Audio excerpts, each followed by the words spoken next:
Good morning Africa on Africa TV mbokk yi ñu leen di nuyu di leen dalalaat fii si beneen édition Good Morning Africa programme kon niñ ko dee baaxoo di defee saa su ne rek Good Morning Africa programme bi daf di am from Mondays to Friday from the hours of 9 a.m. to 10 a.m.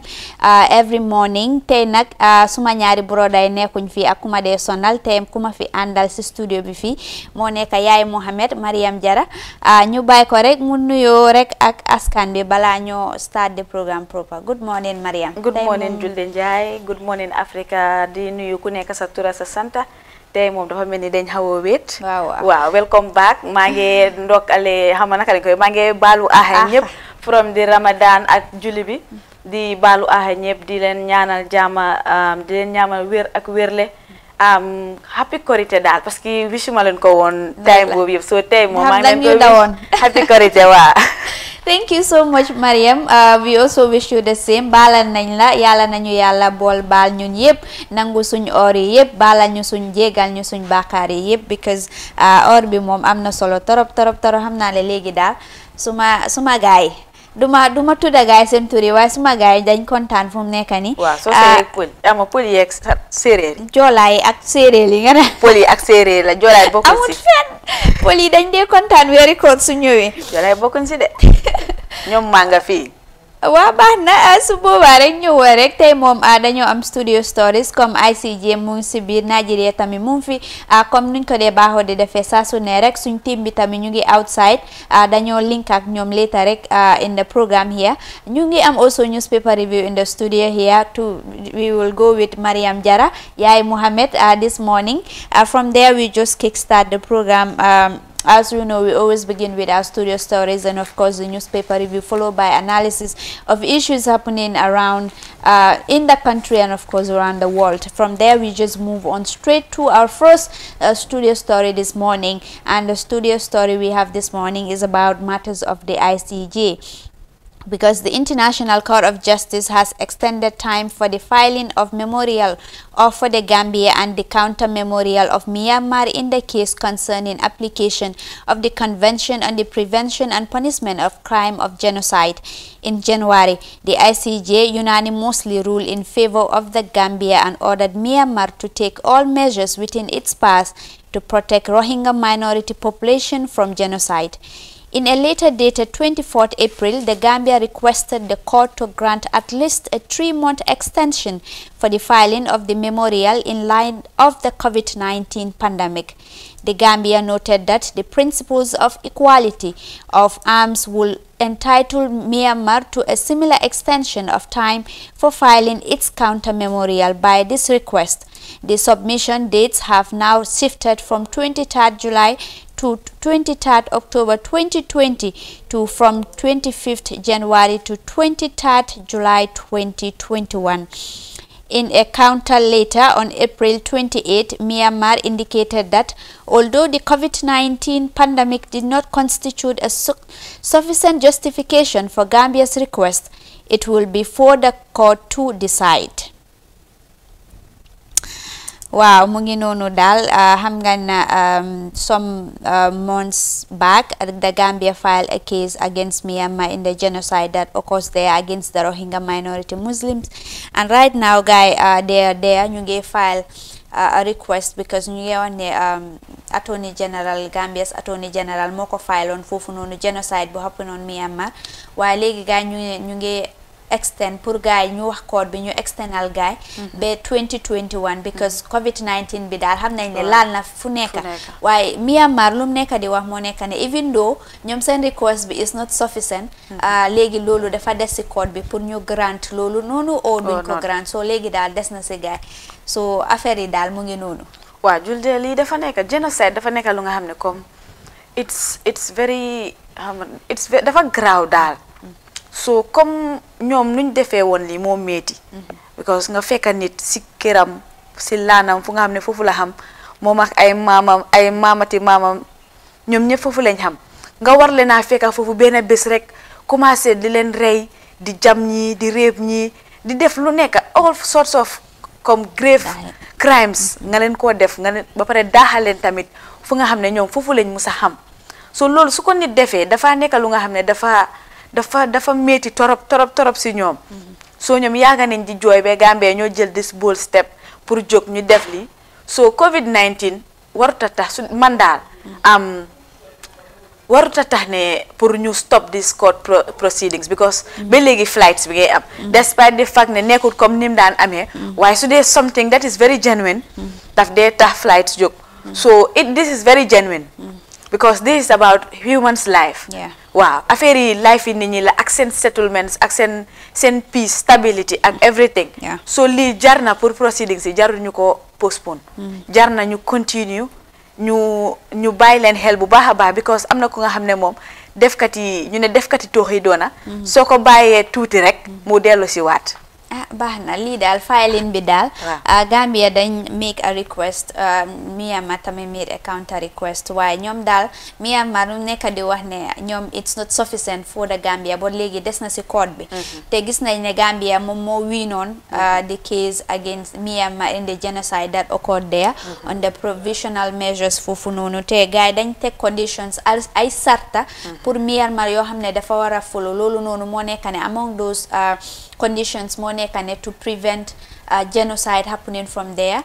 Every 6 months ñu war a dem report it. Exactly, pour make sure ne those who are there are not victimized again te ñu fa nekk ten dignity ñu restore. So those are the conditions boo xam ne dañ ko teg si Myanmar leader bi foofu noonu in January time boobu la court case bi happen waaye fu mu nekk nii xam naa ne filing bi rek moo des waaye léegi daal Gambia ñu ngi request for an extension of this amid the COVID-19 pandemic. So léegi daal comme Myanmar luñ ko waxee rek des na si court bi whether they find it genuine pour extend ko or not léegi daal xam naa ne daal gars yi dañ ko shift nañ ko do to 21st to 2021 because 2020 la waroon na nekk October waaye léegi 2021 la moo nekk because of coronavirus xam nañ ne coronavirus moom dafa yaaxa àdduna bi moom lu nekk la jaxasoo dafa jaxas mbaxas affaire yi yëpp moom rek a am doole boobu noonu na seriously coronavirus bu mu am sax moo bari loolu la am na ku ma wax ne mu ne even World War sax waaw World War sax amutoon ni because World War sax Gambia sax yëguñ ko woon Gambia fii luñ ko woon na soldiers yaa fi jógee woon rek dem waaw Sénégal tam fa naa tamit di same thing am na yeneen dëkk Amérique tamit yëguñ ko woon waaw waaye daal corona bi daal mooy coronavirus bi lor na àjjuna bi but anyway we just move on and talk about other issues too. We talk about issues of the Pan-African Liberation or African Liberation Day, and Sidiya Jatta, they are telling us its importance and the importance of for Africans to be united and come together for the betterment of Africa. The head of the Pan-African delegation in the Gambia has said that there is a lot more to do in Africa despite the achievements in the creation of African Union. Taking part on a Pan-African panel on Monday evening on iAfrica TV, Honorable Sidiya Jatta said if Africa had created continental army as suggested by continent's forefathers, it will have dealt with major crises in the continent. Nkrumah and others were in the Casablanca bloc. We were at the forefront of the fight for continental unity. And I think each time we celebrate, we must give them credit because Nkrumah spent all his life fighting for the unity of the African continent because he saw that unless Africa is united, we would still be having monumental problems of development and defense of the continent. You've seen all the crises that have been taking place in different countries. And what he had suggested, if that had taken place, for example, a continental army, we would have been able to deal with the crisis in the Congo, would have been able to deal with the crisis in Rwanda, we would have been able to deal with the crisis in Burundi, in Sierra Leone, in Liberia, and of course, Libya, which is now has become almost ungovernable because of what had happened there. So these are some of the important things that Nkrumah advocated and worked for. But unfortunately, they were not active in his lifetime. We are still moving towards them, but these are absolute necessities for the continent to be able to defend itself and to defend its integrity and independence. Monday, 25th May marked the 57th anniversary of the creation of what was initially known as Organization of African Unity. The day is celebrated worldwide as African Liberation Day. Mu ngi noonu daal gis nañ ne Sidia Jatta since Monday ñu ngi play interesting dafa amoon foofu noonu interview on Eye Africa TV si panel bi fii moom ak Ibrahim Presba on the importance of the African Liberation Day. Moom nag moom moo nekk di chairman of the Pan-African this thing in the Gambia here. So waaye moom wax na kàddu yu bari gis nañ ne démba dafa waxoon biri educational sector bi mu ne Africa foog ñu jël suñ language bi ñu include ko si curriculum bi. Time boobu la Africa start di time boobu la educational system bi di improve waaye mu ne léegi soo gisee ñu ngi jànkuwanteel all these problems is because African yi they're still struggling with the westernization and English. So loolu noonu yëpp andi na jafe-jafe gis nañ ne fii tamit mu ngi wax yi fi unity and the African Continental Army. wax na ne Africa su dee ne amoon na Continental Army maanaam takkader yi su dee ne yëpp nekkoon na yëpp si benn continent bi benn la dafa unity dafa am comme crisis bu am Libya Burundi DR Congo yooyu noonu yëpp du mun a am waaye léegi noonu soo gisee ñu Africa ñu ngi jànkuwanteel and all those crises is because African yi amuñ Continental Army comme nuñ suggesté by Kwame Nkrumah kooku noonu moom moo nekk part of the founders of the African Union now the AU. waaw julde moom lu mu wax dafa am solo because comme first point am bi moo gën a am solo ndax ñun Africa ñun duñ ay tubaab ñun lan moo tax ñu war a làkki tubaab lan moo tax ñun ñu jël làkki tubaab bi rek officialize ko xam nga suñ former président bi daf doon wax ne pour ñu jël local language bi ñu officialize ko waaye dafa ekkati woon wax waaye soo ko seetee suñ local language bi moo feebo ñun suñ maire yi ñun xale yi sax ñu bëri sax demuñ school xëy na generation bi start from 2000 laay mun a wax ne ñoom ñoo am that education from 2000 waaye di 90s te they are still living soo demee si house bi right now nga nekk di laaka foofu angale di laaka angale you are finding it difficult pour maire bu nekk si naka la si urban area si you are finding it difficult for her to understand what you are saying li nga wax yëpp lan naka la moo duggee si boppam bi lu ma wax am na mu ngi am benn time last sitting bi moo nekk sitting yi affaire bill bi dafa am benn maire dañ doon seetaan lii bi so dafa am ñu nga xam ne si news bi dañ ko code so bosam ñu def ko as insert so mu wax ba pare maire bi mu ne rek mu ne soo si kii moom tubaab rek man xam nga sala la yekk di wax xanaa ñun dañ leen yónni si pour gars yi dem toog foofu ñoo laakal tubaab am point boobu am na solo waaw pour moom daal député seen boppa sax nekkuñ di def gaay seen liggéey because moom nekku di understand sa lan la député yi nekk di wax si house bi so ku nga xam ne understandul English nga nekk si house bi di ko laakal angale du ko intéresse sax pour mu seetaan sitting si because sitting si ñëpp a ko war a seetaan ñu xam lan moo nekk di xew député yi lan la ñu nekk di liggéeyal lan la ñu nekk di defaral so yow understand loolu député boobu di wax yow naka ngaa seetaanee sitting boobu naka ngaa xamee lan moo nekk di dox sa dika naka so yow soo waree joxe sa own opinion to the house wala nga war a joxe leneen naka nga ko joxe just like living constitution bu passé nii rek xam nga maire yi waroon nañoo mun a am seen right pour joxe seen own suggestion si constitution waaye ku understand English naka nga ko liyee waaw so comme loolu moo tax sax foog naa this last constitution sax mu xaw a métti ak ñoom because gars yi war a dem si ob bi nii waaye su fekkoon ne comme ku nekk language bu ñoo use ñëpp a ngi ko understand yaa ngi understand language bi maire yi ñu ngi ko understand ñu nga xam ne dem school ñu ko constitutional review commission bi I think foofu noonu dañ try foofu noonu waaw try nañ torop sax su dee ne dëkk boo xam ne Paul ñoo fa nekk aw soose dañ dee am koo xam ne la translate foofu waaw léegi kooku su waxee loolu ba pare nga translate waaw moo tax da ngaa gis ñu bari this constitution was participatory in the sense ne every Gambian am na the opportunity pour one or two things yoo xam ne loolu nga lii loolu dafa am solo sa point boobu noonu dafa am solo especially the National Assembly because man, I think the National Assembly is one of the most important when it comes to the arms of the government because lu happen munti xew si government bi si National Assembly bi lañ ko dee andi ñu table ko ñu waxtaanee ko so loolu noonu suñ ko waxee si English suma maam ak sa maam o even ñu nekku suñ maam sax ñu xam nañ ne English problème la si Gambia so but dañoo difficult some of the times yoo xam ne ñu ngi ko doon use foofu noonu pour ordinary Gambian bi mun a understand that this is what is really happening in the National Assembly. And the funniest thing is dafa am solo.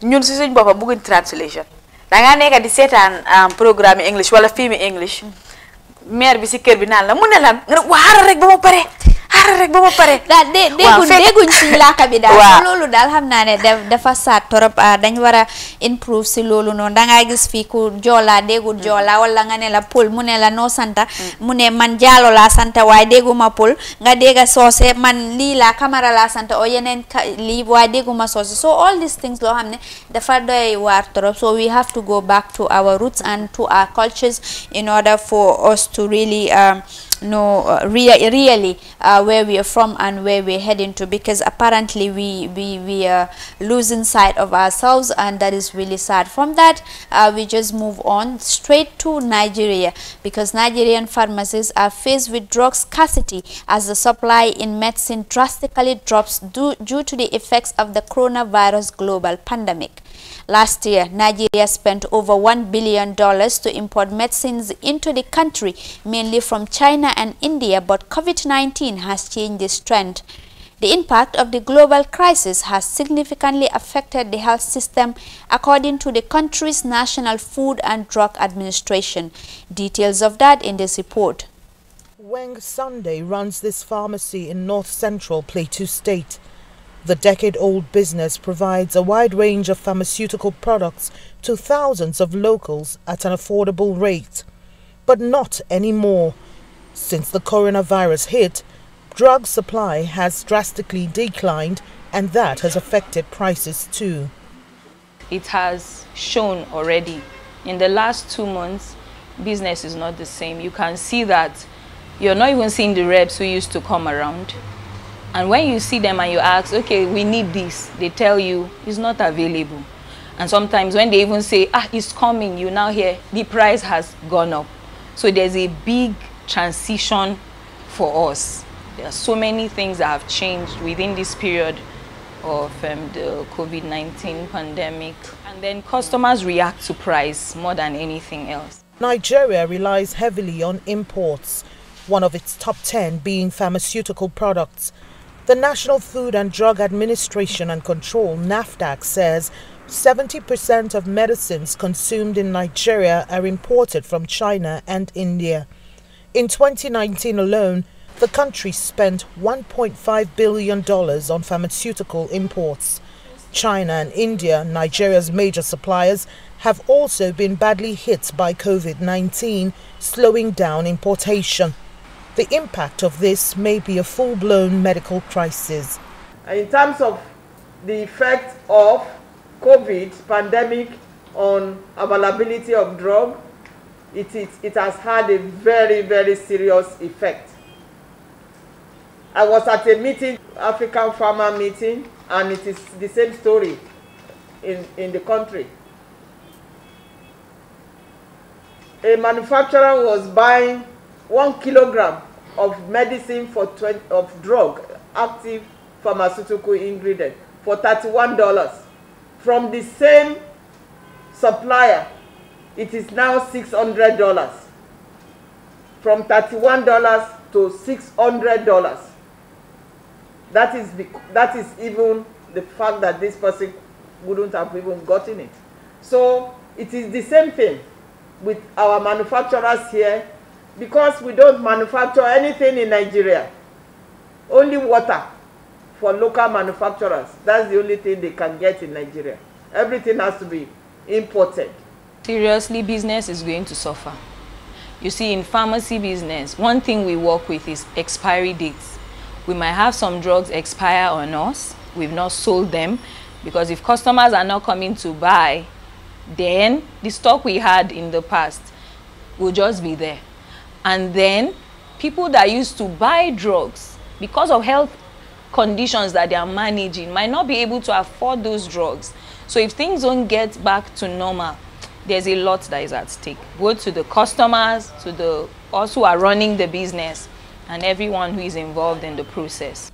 A report by Trading Economics shows Nigeria's import bill grew by 26.4% in 2019 to hit $47.4 billion, a situation economists consider unsafe for its ailing economy. They suggest revamping industries and empowering local manufacturers as the way out of its import dependence. There you go. Nigeria's drug supply drastically drops due to the effects of the coronavirus global pandemic. Comme luñ ko doon waxee coronavirus bi daal affect na Nigeria because guys and supply bi time bu ñoom fuñ dee supply moo nekk ne China and India waaye xam nañ ne coronavirus bi dafa affect loolu tamit so ñoom last year rek alone guys dañ spend $1 billion pour supply pour import medicines rek si country bi waaye lii mu nekk loo xam ne Mariam I think it's very sad for the African countries. Nigeria rek is not facing such, even Gambia so we are not making our own manufacturing our own drugs and all. wax na si report bi ne mu ne Nigeria the only thing they manufacture moo nekk water so mu nekk loo xam ne a country as big as Nigeria Africa mu muna rely on other international countries or western countries for their drug supply loolu noonu dafa doy waar torop nekkuñ ne amuñ garab amuñ the resources here nekkuñ ne amuñ garab yi am nañ fi garab yoo xam ne sax sometimes doo ko find in Europe but it's very sad ne these African countries are spending this huge amount of money on drugs and fu mu nekk nii léegi gis nga si report bi sax mu ngi wax ne gars yi léegi dañ ko double supply bi it was $31 now mu ngi to $67 yooyu noonu $600 loolu noonu soo bëggee lii ñu supply la médecine soo mu nekk loo xam ne dafa doy waar. Waa Julde, the question is why should Nigeria why parce que Nigeria dafa nekk a country bu nga xam ne they have fuel. They have it, yeah. They have fuel. Look at those countries yu nga xam ne ñu ngi am fuel. Look at Libya before Gaddafi died. Yeah. Look at Saudi Arabia and look at the other countries. I think China also have fuel. Look at the countries that have fuel. What are they doing? Where is all that fuel money going to? Nigeria, they should not have this vast poverty. Bu gaay am ni Nigeria what am lolu sax because they have fuel. Dañ ko wara def into the country. Where is that money going to? Nigeria luy seen problem mooy they have bad management of money. Government bu ñëw dañ defoon ne government bi moo tane. Government bu moo gën a it's general problem in Africa.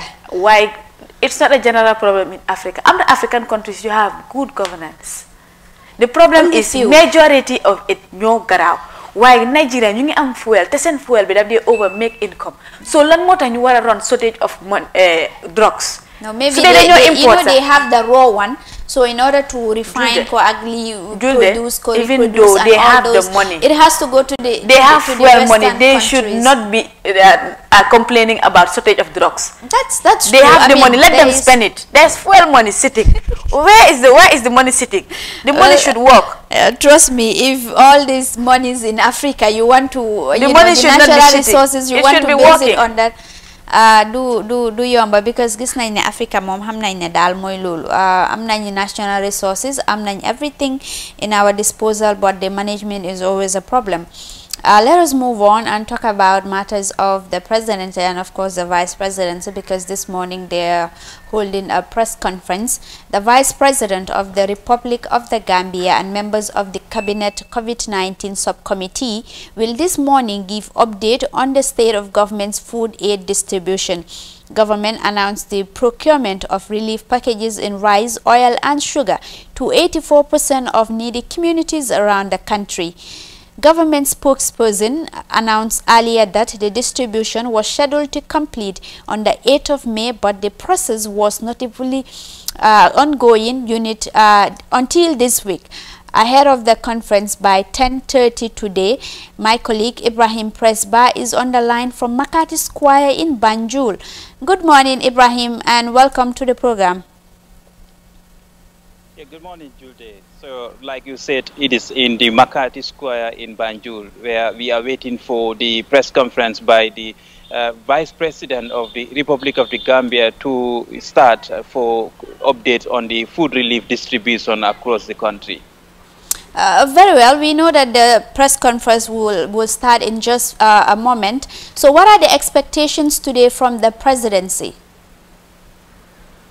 So, since the week of 7th May or 5th May, still we do not hear from the office of the president on about the distribution process. Actually, this is directly under the office of the Vice President. And the government spokesperson said to the media in a media dispatch earlier on that the distribution process of about 700 million worth of food aid materials, procured for different communities across the country was to complete. The distribution process was to be completed on the 8th of May.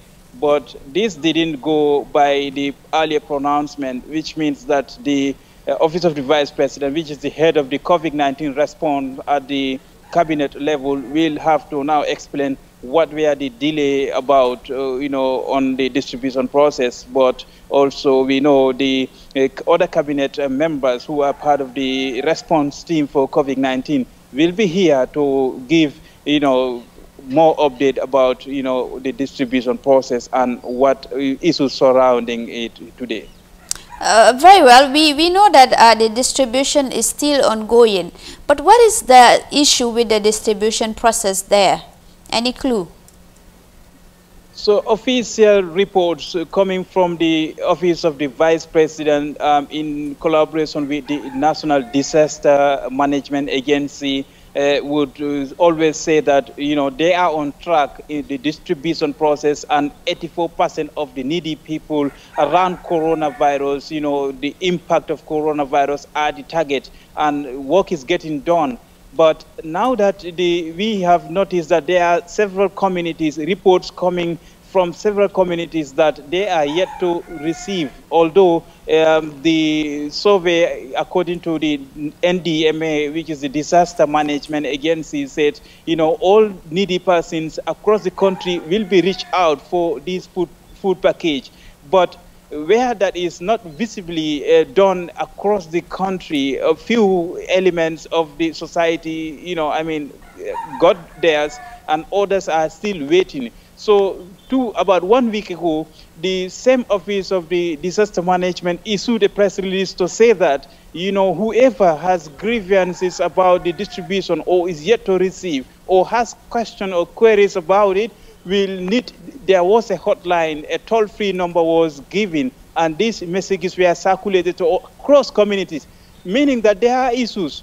So what the issues are, unconfirmed reports will tell you there are also, bias in the selection process. The people entrusted with the distribution are not doing as expected. But the officials from the Office of the Vice President and the Disaster Management, for them, things are okay. But we also know that there are also reports of theft around the rice and the sugar, oil, that is designated for these poor communities. And then, members of the GAF, were involved. About 3 of them were subjected to investigation, and the Office of the Army PRO, has been talking about that, giving updates. So meaning that things are all not right. So for today's press conference before the media, the Vice President, together with the response team at the cabinet level, will need to clarify a lot of issues. Maybe they are just normal issues, but whatever the case is,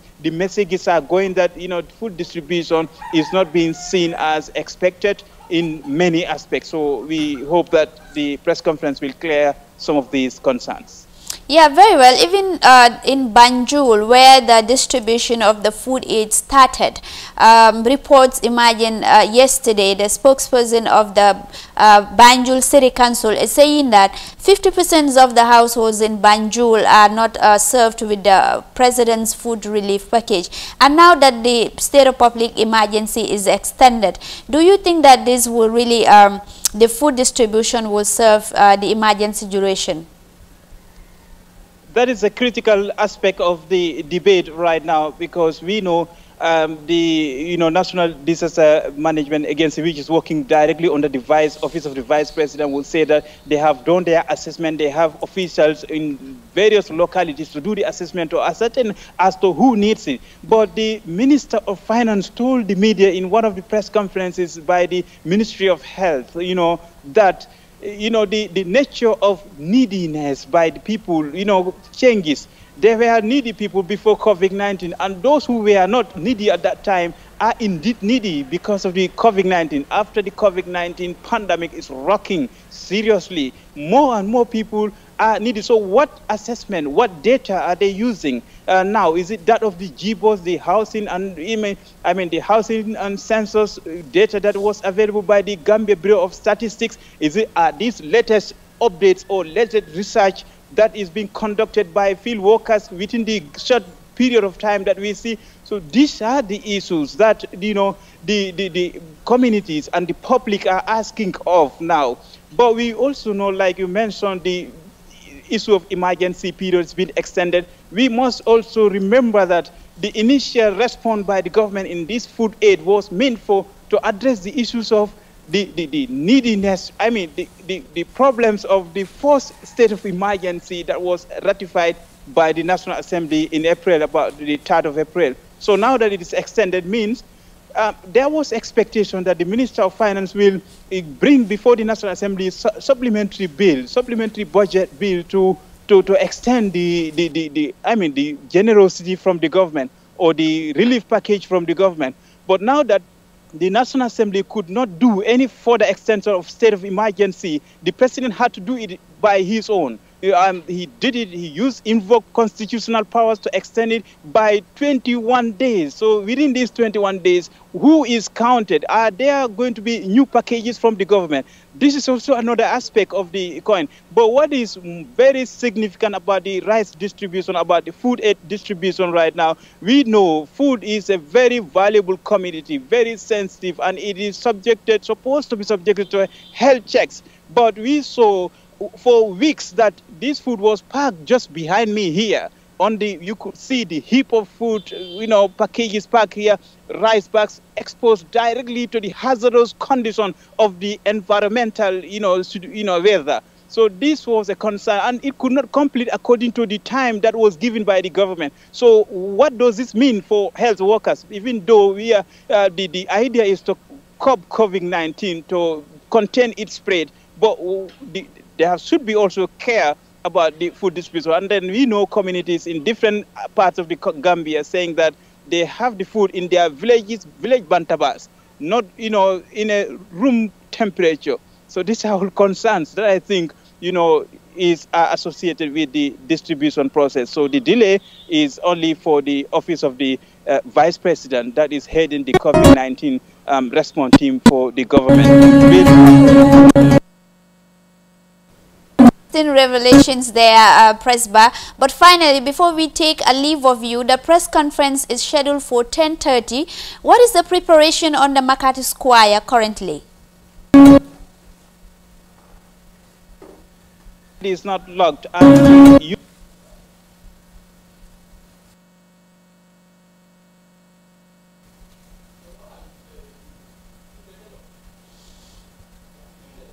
be shared. So now that the place is virtually empty of rice, oil, and sugar, so the places remains open. But as to the exact location, we know it is announced to be held here by the government spokesperson. But none of them, for the meantime, are noticeably present here.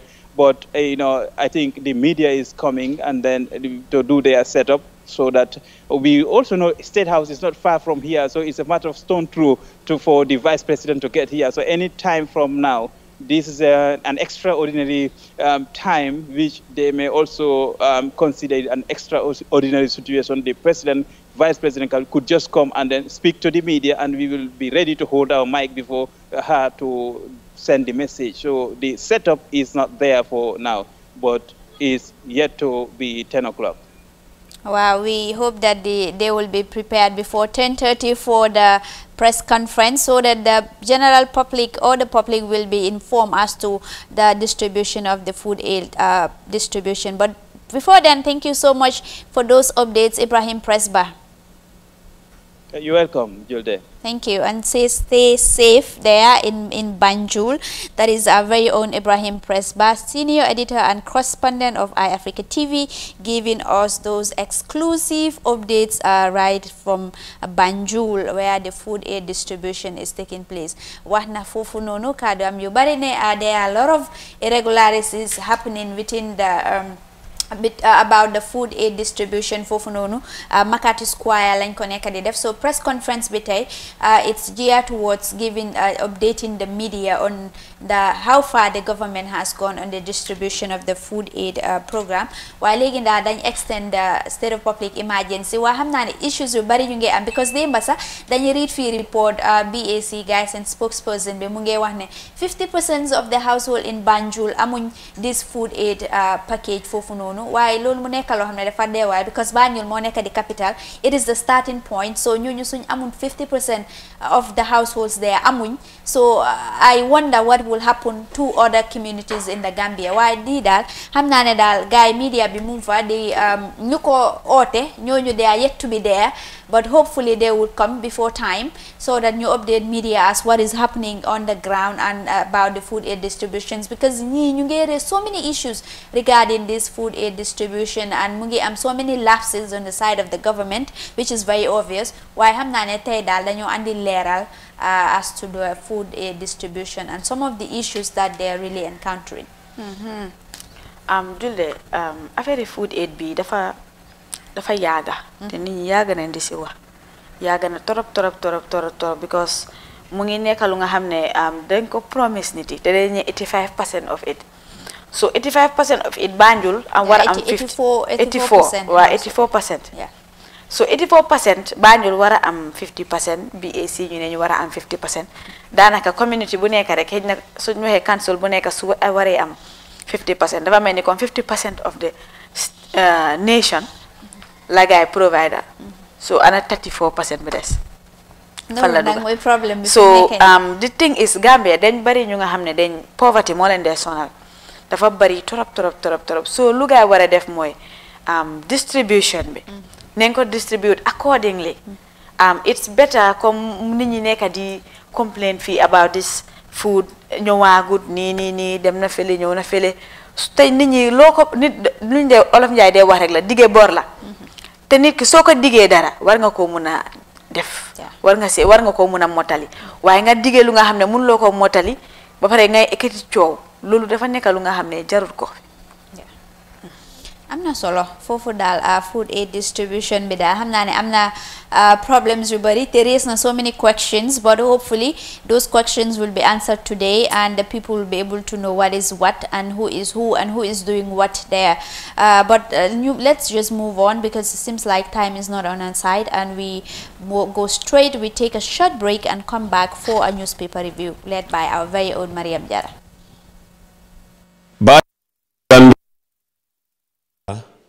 Mbenga nyilong ko TRRC bala doko salla bangole kono andi la doko be lori menkan wala hadama dingol menna nyanto tinyata nyimbanko kanjang kabirin July karo 1994 sangola kana January karo 2017 sangola woto momo yalon ko mantorata nyi wato kono andi man futa TRRC follow pour que la kuma kango di safo me statement no ye fere ke ye futa TRRC ye la kuma kango di ataria nyama yo pour kana TRRC ye fen kenam pasoti kana futa je wala fen dépense pour ka futa TRRC ke la kuma kango di abe seyndile male barembe nyim fanan ko en la ko pour ka statement o fanan di amanke ko momo yela kuma kango di TRRC ibelo la television o nyatole mobe jube wotude tele bulu ni laptop ka testify mobe yela moy mobe je ise o kenole bar ni man lef wo fanan na ise kuma kango dinole ayatra molke kango moy barete nyaada jela nindu man lef wo fanan na ise sino inin commissional damma aliye kacha ayatra mote bole kalama andu nimme lefta kanyinke ise katoke yin telephone number kumandi pour ka TRRC sotono 7704988 7704988 wala 7415937 7415937 ala baraka mobe sa dake TRRC dokot.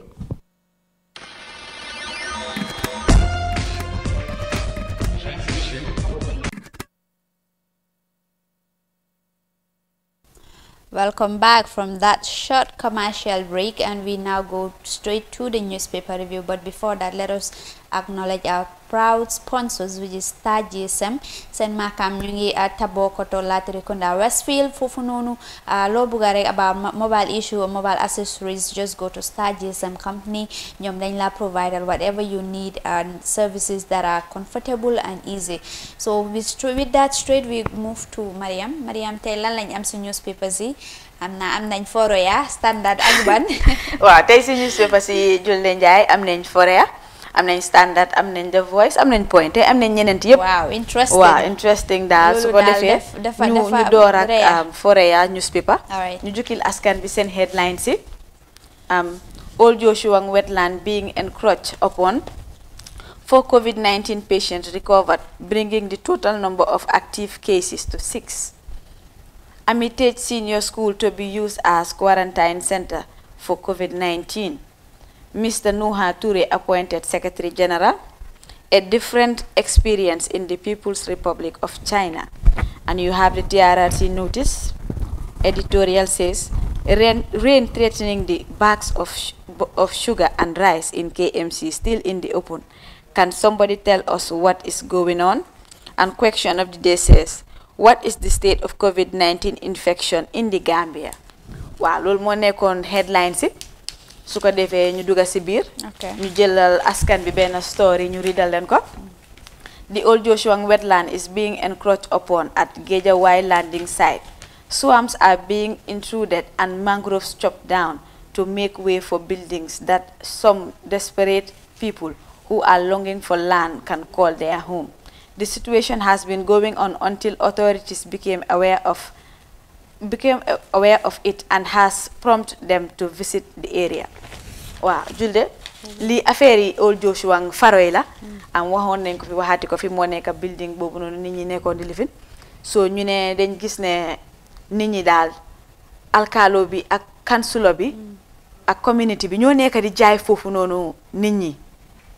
Waaw nekkut government bi so government bi dañ lii na comme maanaam coow bi bu mu demee ba jub si la ñëw si seen lifin nag ñu yónnee physical planning ak Ministry of Lands pour ñu dem so ñu ne woon nañ tamit alkaalo bi ak council ak community bi pour ñu bàyyi di jaay suuf bi because comme demoon na sa ba ñu ne fence bi sa demolish nañ ko moo nekk fence bi ñu dugaloon si biir garden yi jigéen yi ñu ne demolish nañ ko.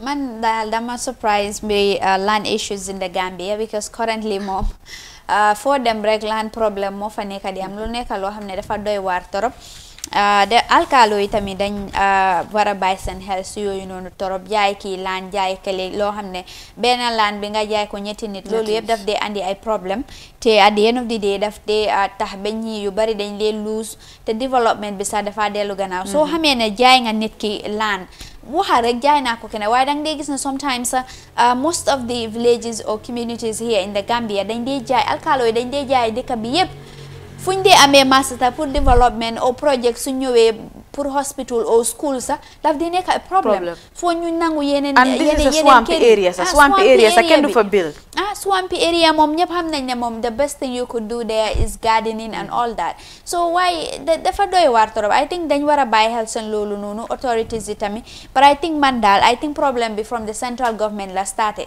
gis nañ ne démb about Sukuta Salaaji issue boobu noonu you know gis nañ ne so many land problems also government bi ñu ngi ko nangu ñu naan reserve land la loo xam ne is reserve land should be well demarcated ñi ñi xam ne this is a reserve land ñi ñi xam ko waaye yow sa maam yi suma maam ñu dëkk foofu noonu for God knows when you know all of a sudden one day government jóg rek waaw mu ne is a reserve land so loolu noonu daf dee andi ay jafe-jafe so ñi ñi government bi needs to be very very much careful about these issues ñu handle ko land issue you know with maturity and ñu make sure ne bu mu andi benn problème because land issue problème am du dee jeex de du dee jeex moom daf dee topp askan torop sa am su ko defee ñu jeexal Foroyaa seen lii ñu ànd ak Standard newspaper ñu jëkkil askan bi seen headlines yi Barrow challenge to openly denounce EU's gay rights remark. May says new SG appointment is unconstitutional, and you have the TRRC notice and yard owners to decide explosive Latrikunda alkalo ship crisis. Wow, loolu moo nekkoon seen headlines yi su ko defee ñu dugga si biir ñu jël benn story ñu ànd ak askan bi ñu ànd ak yard owners to decide explosive Latrikunda alkaloship crisis. The Kanifing Municipal Council yesterday declared that it has now restored to taking the highly explosive Latrikunda Yiringanya alkaloship crisis to voting by yard owners after the two rival parties failed to agree to amicably settle their differences at the community level. Wa li affaire yi alkaloship Latrikunda Yiringanya la bu faalen bi so KMC ñom ñoo jël décision bi ne ñom dañ demoon waxtaana ñom ne leen pour ñu waxtaan si ñu bàyyi kan mooy def alkaali bi waaye gis nañ ne comme seen effort yu gaay def yëpp demaa ñëw bi yëpp nanguwuñ te wane nañ ne si biir report bi tamit buñ demee oote sax dafa am kenn ki nga xam ne nanguwut a ñëw ba comme loolu KMC seen mediation team bi dañ am pour meeting si gannaawam déclaré ne comme léegi comme que affaire bi dem nañ waxtaan nañ mënuñoo dem léegi dañ ko bàyyee waa dëkk bi pour ñu vote kan lañ bëgg mu nekk seen alkaali dafa am solo torop Mariam. I think that is the final resolution foofu noonu dafa am solo because alkaliship dafa nekk loo xam ne ñi koy jiite daal dafa war a fekk ne dafa bëgg a yow nga jiite ko so fu mu nekk nii comme ñu xëccoo yi daal léegi des na si ñi daal paralyzed in the hands of the people so ñoom ñooy decide as to these two kan lañ bëgg mu nekk seen alkaalo kuñ vote rek léegi daal kan ñoom ñeneen ñooy xëccoo place bi alright waruta am foofu no qualms because fu mu nekk ni kuñ decide xamal ne those are that person is the choice of the people keneen ki ñu dem relax that's all because su dee ne ñëpp lu ñoo oote moo nekk ni pour develop Latrikunda Yiringanya you know waruta andi problems foofu noonu of leadership man daal that is what I believe su dee ne ñu all of us are heading towards the same direction that is we have the same aim to develop the place and you know kena mu jiite just toppalen si gannaawam rek ngeen dimbale ko development am very simple waaw baax na am very simple su ko defee ñu ànd ak The Voice newspaper because time bi mu ñoo xoj bu baax a baax waaw ñu jukkil askan bi seen headlines yi the TRRC to resume public hearings on June 8 civil societies urge stakeholders to stay on courses for new constitution. Baba Job's family vows to sue government before ECOWAS court, and Barrow urges Gambians to be proactive, take appropriate strategies. Ahmadiyya Muslim Jamaat calls for unity among Muslims, and finally, movement against tribalism to be launched. Wow. Julelo mo nekon guys and headlines. Okay, interesting. Interesting. So ko defé ñu sét ben story fofu ñu ridal ko askan bi. Movement against tribalism to be launched. Anti-tribalism movement which aims at combating tribal insult and its relative malaise is expected to be launched before the end of 2020. A man behind the movement, Keba Sise 54, said, "The Gambia is one family and one tribe. In each family, there are various tribes due to marriage and settlement and other forms of association, such as friendship or being colleagues. No family composed of only a single tribe." Wow, li affaire head manam sagante bi ak li bu yaga fi bir Gambia bu start on 2016 la danaka 2016 la start waye ñom dañ nekk di def a movement ñu ko oye ak against tribalism yeah. Wow, so ñu ne dañoo launch movement bi bala 20 at bi di jee su ko defee pour ñu wan askan bi ne amul benn head bu nga xam ne biir Gambia wala family bu nga xam ne ñu ne yëpp benn head la head waaw family bi dafa jaxasoo daal. No, that is very true, and man, I think tribalism issues, man, I think it has no place in the Gambia or whatsoever, because family board them come luñ ko waxee rek danga gis Socé danga gis Jola danga gis Sarahule and whatsoever. So all these things, man, I believe ne yow sa benn family bi yow sa auntie Jola la sa uncle Lila sa cousin Lila, you know, I don't see the importance of segregation or tribalism in that. Make good sense to me that. So this is a very good movement, and we hope that it will serve its purpose. Wow, Julde serve its purpose loolu su ko defee mooy ndar keppal suñ jotaay bi tey because time bi mu ngi ñoo xoj unfortunately beneen newspaper duñ leen ko mën a riidal so ñu ngi leen a dig dox daje ba suba jaama inshallah di leen ñaanal jaama nit ki foo munti nekk yal na la fa jaama tàccu ku nekk li nga bëgg a yaa ko xam yal na la ko yàlla defal di ñi feebar ñu ngi leen di ñaanal wér ñi caabi féetoo gannaaw ñu ngi leen di ñaanal yal na leen fa yàlla teegi di leen ñaanal yéen tamit jigéen ñi ngeen ñaax di leen ñaax ngeen toppatoo njaboot bu baax si affaire COVID-19 bi foo munti nekk si àdduna bi ku nekk ñu ngi laa ñaanal yal na la COVID-19 siixlu. Allahumma amin to all the prayers. Ya Ustaz Mariam Jara, amna solo torop ñaan mom that it's very very important. Viewers, that brings us to the end of today's edition of the Good Morning Africa program. But don't go away.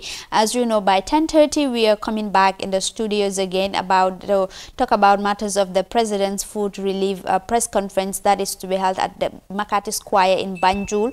So don't go away. Stay tuned because we'll come back right away. Bye bye.